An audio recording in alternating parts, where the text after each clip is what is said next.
시청자 여러분 반갑습니다. 국내 증시는 쉬고 있지만요. 삼성전자를 둘러싼 돈의 흐름은 지금도 멈추지 않고 있어요. 오히려 이런 날이 더 중요하죠. 왜냐하면 우리는 국내장에서 바로 대응을 못 하잖아요. 근데 그 사이에도 미국 반도체는 움직이고요. 엔비디아 관련 뉴스도 계속 나오고요. 환율과 금리도 계속 계산되고 있어요. 유가, 지정학 리스크, 미국 선물, 외국인 포지션까지 전부 시장 안에서 움직이고 있는 거예요. 쉽게 말하면요. 한국 시장은 잠깐 멈춰 있는데 한국 시장을 흔들 수 있는 재료들은 계속 쌓이고 있는 거죠.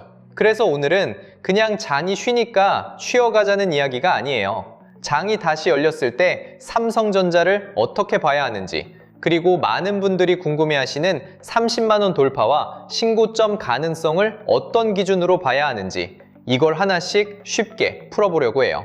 자, 이런 날에 제일 많이 나오는 생각이 있죠. 오늘 장도 안 열리는데 뭐 볼 게 있어? 맞아요. 오늘 당장 매수도 못하고요. 매도도 못해요. 근데 큰 돈은 이런 날에도 쉬지 않아요. 외국인들은 이미 계산하고 있을 거예요.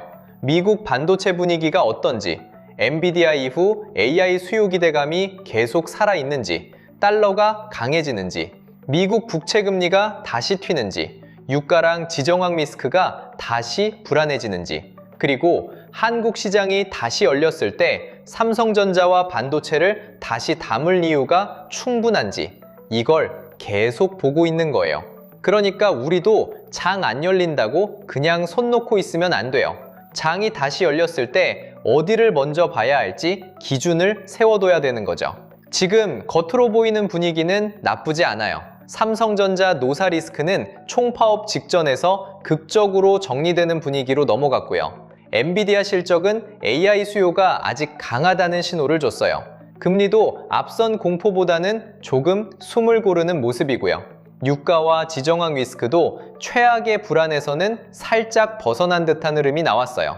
자, 이런 뉴스들이 쌓이면 개인 투자자 입장에서는 자연스럽게 이런 생각이 들죠. 그럼 장 열리면 그냥 좋은 거 아니야? 근데 문제는 여기서부터예요. 좋은 뉴스가 많다고 해서 무조건 좋은 매매 자리가 되는 건 아니에요. 좋은 뉴스에 진짜 돈이 붙는지, 그 돈이 어디까지 번지는지, 이게 하루짜리 기대감인지 아니면 며칠, 몇 주 이어질 수 있는 흐름인지, 이걸 봐야 되는 거예요. 먼저 삼성전자부터 볼게요. 삼성전자 노사 이슈가 정리되는 분위기다. 이 말만 들으면 악재 하나 사라졌네, 이렇게 끝낼 수 있어요. 근데 이렇게 보면 너무 얕아요. 삼성전자 노사 이슈는 그냥 회사 안에서 월급 놓고 싸운 이야기로 끝나는 게 아니에요. 지금 삼성전자가 시장에서 다시 평가받으려면 HBM, AI 메모리, 파운드리, 패키징까지 전부 일정에 맞춰 움직여야 하거든요. HBM은 그냥 많이 찍어내면 팔리는 제품이 아니잖아요. 고객사 테스트를 통과해야 되고요. 수율도 잡아야 되고요. 정해진 시기에 물량도 맞춰야 되고요. 엔비디아나 빅테크 고객사 입장에서는 이 회사 믿고 물량 맡겨도 되겠다, 이 신뢰가 필요해요. 그래서 노사 리스크가 줄어든다는 건 단순히 파업을 피했다는 의미가 아니에요.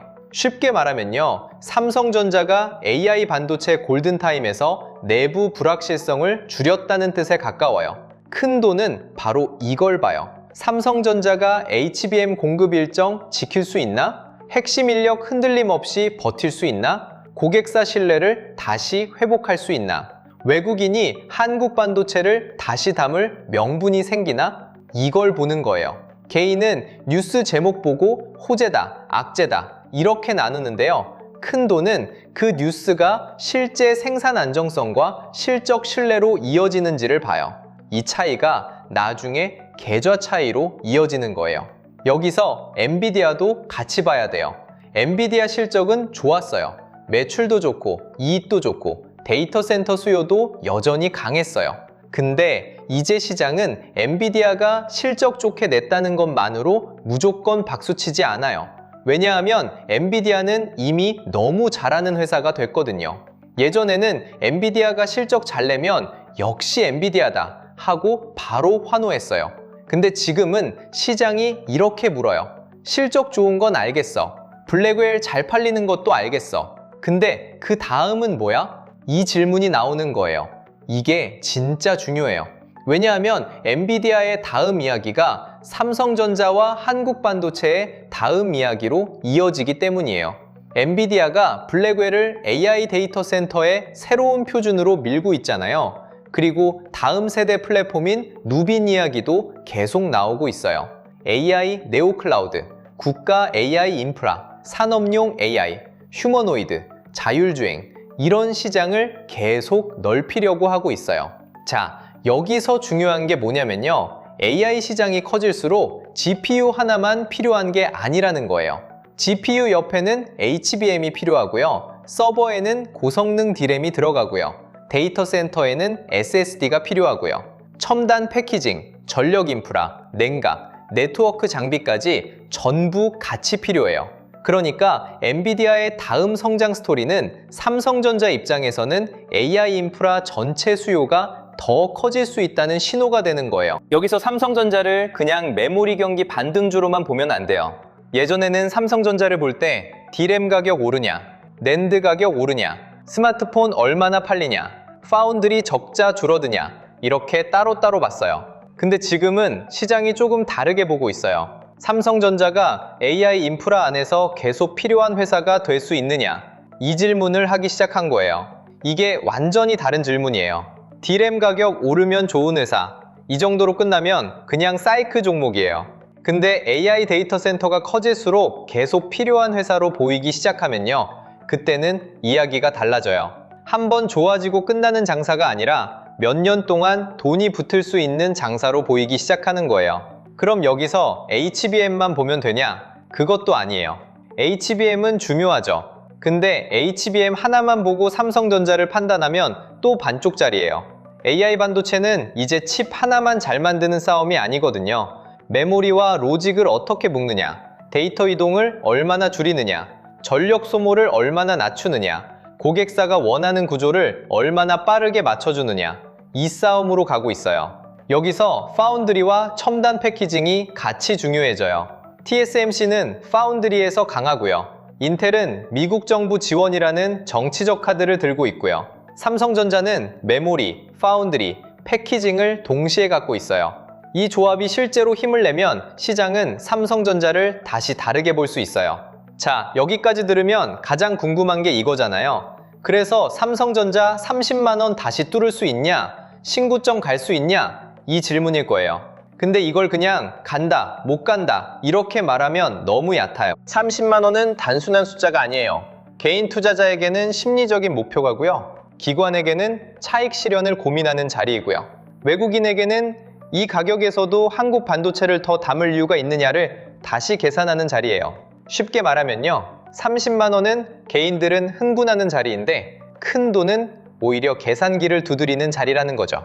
문고리를 잡는 것과 문을 열고 들어가는 건 달라요.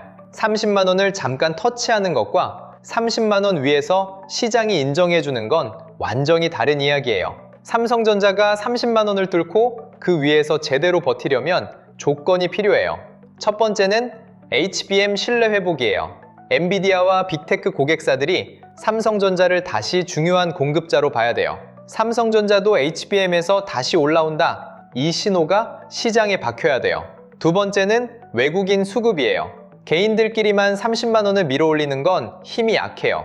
30만 원 위에서는 외국인이 실제로 사는지, 기관이 같이 받쳐주는지, 프로그램 매수가 붙는지를 봐야 돼요. 세 번째는 실적 전망이에요. 기대감만으로는 30만 원 위에서 오래 버티기 어려워요. HBM, 고성능 D램, 서버용 SSD, 낸드 회복, 파운드리 부담 완화까지 실제로 숫자로 이어져야 돼요. 그러니까 30만 원 돌파는 뉴스 하나로 되는 게 아니에요. 삼성전자 노사 리스크가 줄었다, 엔비디아가 좋다, AI 수요가 살아있다, 여기까지만으로는 부족해요. 그 좋은 뉴스가 실제 수급으로 들어오고요. 그 수급이 반도체 전체로 번지고요. 그 반도체 흐름이 실적 전망으로 이어져야 돼요.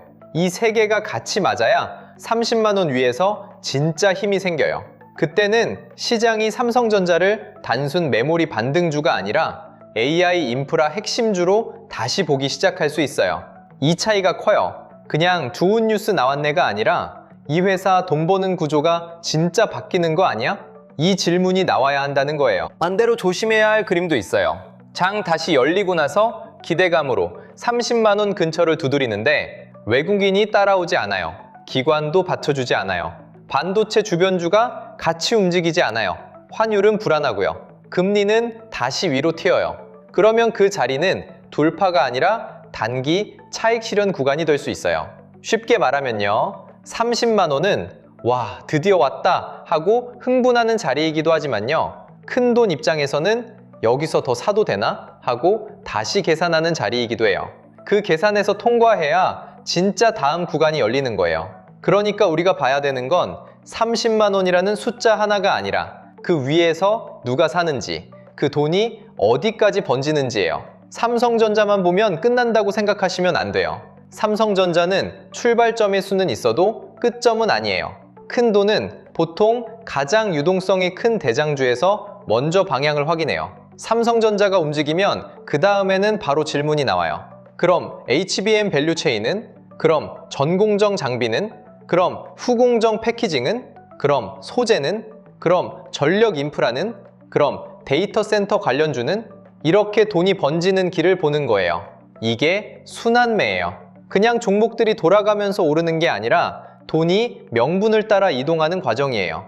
AI 데이터 센터 이야기를 하면 전력 인프라를 빼놓을 수 없어요. AI 서버는 전기를 엄청나게 먹잖아요. GPU와 HBM이 아무리 좋아도 전기가 없으면 데이터 센터를 못 돌려요. 냉각이 안 되면 서버를 오래 못 돌리고요. 전력망이 약하면 대규모 데이터 센터를 깔 수가 없어요. 그래서 반도체 다음에 전력 인프라 이야기가 나오는 거예요. 변압기, 전선, 전력망, 냉각, 원전, 발전 설비 이런 것들이 전부 AI 인프라의 뿌리예요. 초보 투자자는 엔비디아 실적 좋네?에서 끝나요. 근데 큰 돈은 그럼 전력은 누가 깔고, 장비는 누가 공급하고, 냉각은 누가 하고, 후공정은 누가 가져가냐까지 봐요. 이 차이가 진짜 큽니다. 여기서 조선과 엔진도 연결돼요. 처음 들으면 이상할 수 있어요. 삼성전자 얘기하다가 왜 조선이 나오지? 근데 요즘 시장은 이렇게 연결돼요. 데이터 센터가 늘어나면 전력 수요가 커지고요. 전력 수요가 커지면 발전, 엔진, LNG, 전력망이 같이 움직여요. 조선 쪽에서도 LNG 추진선, 친환경 선박, 군함, 엔진, 발전용 엔진, 에너지 인프라 이야기가 같이 붙어요. 예전에는 조선이면 그냥 배만 봤잖아요. 지금은 배, 에너지, 방산, 전력, 엔진을 같이 봐야 해요. 반도체가 AI 인프라의 두뇌라면요. 전력과 엔진은 그 인프라를 돌리는 심장에 가까워요. 이렇게 시장을 연결해서 봐야 돈이 어디로 번질지 보이기 시작해요. 이제 금리와 환율도 봐야 돼요. 아무리 삼성전자 뉴스가 좋아도 금리와 환율이 발목을 잡으면 외국인은 한 번 더 계산해요. 외국인은 삼성전자를 살 때 삼성전자만 보는 게 아니에요. 미국 국채금리도 보고요. 달러 흐름도 보고요. 원달러 환율도 보고요. 일본 금리도 봐요. 한국 시장 전체 위형도 같이 봐요. 쉽게 말하면요. 좋은 회사를 사서 수익을 냈는데 환율에서 손해를 보면 외국인 입장에서는 기분이 좋을 수가 없잖아요. 좋은 물건 샀는데 배송비가 너무 비싸면 갑자기 계산 다시 하게 되잖아요. 외국인한테 환율 리스크가 딱 그런 느낌이에요. 삼성전자 좋은 회사인 건 알겠어. 근데 환율까지 감수하면서 지금 들어갈 이유가 충분해? 이렇게 계산하는 거예요. 일본 금리도 그냥 넘기면 안 돼요. 일본은 오랫동안 돈이 거의 공짜였던 나라였잖아요. 그 돈이 전 세계로 퍼져서 미국 주식, 한국 주식, 신흥국 자산, 채권, 원자재에 들어갔어요. 그런데 일본 금리가 올라오기 시작하면 이 돈들이 다시 묻습니다. 아니, 묻는다는 표현보다 이렇게 보는 게 맞겠네요. 굳이 해외 위험 자산에 계속 있어야 돼? 이 계산을 하는 거예요. 이 질문이 나오면 한국 증시도 영향을 받을 수 있어요. 그러니까 지금은 삼성전자 하나만 좋은지 보는 장이 아니에요. 미국 금리, 일본 금리, 환율, 유가, 지정학 리스크, 엔비디아 이후 AI 수요, 그리고 외국인 수급까지 전부 같이 봐야 해요. 복잡해 보이죠? 근데 큰 돈은 원래 이렇게 봐요. 개인 투자자가 여기까지 따라가야 뉴스 제목에 덜 흔들려요. 그럼 휴장 끝나고 시장이 다시 열릴 때 무엇을 봐야 하냐? 첫 번째는 외국인 수급이에요. 뉴스가 아무리 좋아도 외국인이 안 들어오면 힘이 약할 수 있어요. 두 번째는 반도체 섹터 전체예요. 삼성전자만 움직이고 끝나는지, 하이닉스, 장비, 소재, 후공정까지 같이 움직이는지 봐야 돼요. 세 번째는 환율과 금리예요. 환율이 불안하고 금리가 다시 튀면 좋은 뉴스도 오래 못 가요. 네 번째는 돈의 확산이에요. 반도체에서 시작된 돈이 전력 인프라, 증권, 금융, 조선, 엔진까지 번지는지 봐야 해요. 이 네 가지가 같이 맞아야 진짜 강한 흐름이라고 볼 수 있어요. 자, 우리 같은 개인 투자자분들이 제일 많이 당하는 패턴이 있죠. 처음엔 무서워서 못 사요. 조금 오르면 너무 오른 거 아니야? 이러면서 또 못 사요. 그러다가 주변에서 수익 인증 올라오고요. 커뮤니티에 돈 벌었다는 글 쏟아지고요. 유튜브에서 이제 시작이라고 말하기 시작하면 그때서야 들어가는 거예요. 근데 보통 그 자리가 제일 뜨거운 자리라는 거죠. 이미 돈이 한번 지나간 자리라는 거예요. 그러니까 우리는 이미 돈이 지나간 자리를 쫓아가는 게 아니라 다음에 돈이 갈 길목을 봐야 돼요.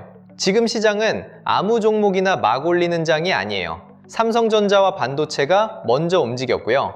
그 다음에 HBM, 전공정, 장비, 후공정, 패키징, 전력 인프라, 증권, 금융, 조선, 엔진, 저평가 대형주까지 돈이 조금씩 번질 수 있어요. 이걸 그냥 종목들이 돌아가면서 오르는구나 이 정도로 보면 안 돼요. 큰 돈이 반도체에서 먼저 방향을 확인하고요. 그 다음 아직 덜 오른 자리로 옮겨가는 과정이라는 거예요. 이 흐름을 봐야 늦게 따라가는 매매를 줄일 수 있어요. 뉴스 제목을 따라가면 늦어요. 돈의 이동 경로를 봐야 해요. 그래서 제가 이번에 준비한 게 있어요. 그동안 제가 무료로 드렸던 전자책들 기억하시죠? 주식 투자의 기본이 되는 자금 흐름을 쫓는 방법을 담은 개미가 놓친 돈의 지도, 그리고 시장을 움직이는 돈이 어떤 시선으로 종목을 바라보는지, 개인 투자자는 왜 항상 뒤늦게 따라가게 되는지를 풀어낸 자본 법칙, 돈의 시선. 이 자료들 받아보신 분들은 아마 느끼셨을 거예요. 시장은 그냥 운 좋게 오르는 게 아니라는 거예요. 돈은 반드시 이유가 있는 곳으로 움직인다는 거예요. 그리고 그 방향을 먼저 보는 사람과 뉴스가 다 나온 뒤에 따라가는 사람의 결과는 완전히 달라진다는 거예요. 그런데 이번 시장은 이전보다 더 빨라요. 예전에는 뉴스가 나오고 시장이 반응하고 그 다음 개인들이 따라가도 그래도 시간이 조금 있었어요. 근데 지금은 달라요. 엔비디아 실적이 나오면 바로 HBM이 움직이고요. AI 데이터 센터 뉴스가 나오면 전력 인프라, 냉각, 변압기, 전선, 장비주까지 한 번에 반응해요. 반도체 거래 대금이 터지면 증권주가 움직이고요. 환율과 금리 흐름이 바뀌면 금융주도 같이 봐야 돼요. 이제는 종목 하나만 보는 장이 아니에요. 돈이 어디서 시작해서 어떤 섹터를 거쳐서 다음에는 어디로 번질지 봐야 되는 장이에요. 그래서 이번에 새로 준비한 자료가 코스피 8000의 시대, 돈의 흐름을 읽는 법이에요. 이건 그냥 요즘 뜨는 종목 몇 개 정리했습니다. 이런 자료가 아니에요. 지금 시장에서 돈이 어떤 순서로 움직이는지, 삼성전자 다음에 왜 HBM 밸류체인과 전력 인프라를 봐야 하는지, 증권과 금융은 어떤 조건에서 움직이는지, 조선과 엔진은 어떤 흐름에서 같이 봐야 하는지, 저평가 대형주는 언제 다시 수급이 들어오는지, 이 흐름을 한 번에 볼 수 있게 정리한 자료예요. 쉽게 말하면요, 뉴스 제목만 보고 흔들리는 게 아니라 그 뉴스 뒤에서 실제 돈이 어디로 이동하는지 보여주는 지도라고 생각하시면 돼요. 근데 자료만 있다고 끝나는 게 아니에요. 실제 장이 열리면 또 흔들리거든요. 공부할 때는 다 이해돼요. 돈의 흐름을 봐야 되는구나. 외국인 수급을 봐야 되는구나. 삼성전자만 볼 게 아니라 반도체 전체와 전력 인프라까지 봐야 되는구나. 근데 막상 내 종목이 장중에 흔들리면 머리가 하얘져요. 반대로 갑자기 확 올라오면 지금 안 사면 놓치는 거 아니야? 이 생각부터 들어요. 맞죠? 그래서 실전에서는 이론만으로 부족해요. 내가 지금 들어가도 되는 자리인지, 기다려야 되는 자리인지, 이점을 고민해야 되는 자리인지 최소한의 기준이 있어야 돼요. 그래서 같이 준비한 게 AI 주식 보조지표 템플릿이에요. 이 지표는 어렵게 만든 게 아니에요. 실제 차트 위에서 매수 구간, 매도 구간, 관심 구간을 직관적으로 볼 수 있게 만든 실정용 도구예요. 물론 100% 맞는 지표는 없어요. 그런 건 세상에 없어요. 근데 기준 없이 감으로 들어가는 거랑 데이터 기반 신호를 보고 대응하는 건 완전히 달라요. 주식에서 진짜 위험한 건 한 번 틀리는 게 아니에요. 기준 없이 매매하는 거예요. 기준이 있으면 틀려도 복귀가 돼요. 기준이 없으면 맞아도 불안하고요. 틀리면 크게 무너져요. 차트 잘 모르시는 분들도 걱정 안 하셔도 돼요. 지표만 툭 던져드리는 게 아니라 지표 사용 설명서까지 같이 준비했어요. 어떤 신호에서 진입을 봐야 되는지, 어떤 구간에서는 기다려야 되는지, 손절과 익절 기준은 어떻게 잡아야 되는지, 그리고 매매가 끝난 뒤에는 어떻게 기록하고 복귀해야 되는지까지 쉽게 정리해뒀어요. 여러분이 더 이상 커뮤니티 글 하나 보고 흔들리고요. 유튜브 제목 하나 보고 따라 들어가고요. 뉴스 속보 하나 보고 던지는 매매에서 조금씩 벗어나야 하기 때문이에요. 지금 시장은 기회가 있어요. 근데 기준 없는 사람한테는 기회가 아니라 변동성이에요. 기준이 있는 사람한테는 이 변동성이 오히려 기회가 되는 거예요. 이번에는 전자책이랑 보조지표만 드리는 게 아니에요. 실제로 장을 보실 때 바로 활용하실 수 있는 추가 자료들도 같이 준비했어요. 시장 흐름을 한눈에 보는 시장 모니터링 대시보드, AI 기준으로 종목을 걸러보는 AI 종목 스크리닝 리스트, 매매 전에 확인하는 투자 체크리스트와 원칙 카드, 섹터별 자금 흐름을 정리한 섹터 테마 분석 리포트, 그리고 내가 왜 사고 팔았는지 기록하는 실전 매매 기록 템플릿까지 준비했어요. 이 자료는 받아놓고 끝나는 자료가 아니에요. 장을 보기 전 기준 잡고요. 장 중에 흔들릴 때 다시 보고요. 장 끝나고 복귀할 때 쓰는 실전용 자료예요. 받는 방법도 어렵지 않아요.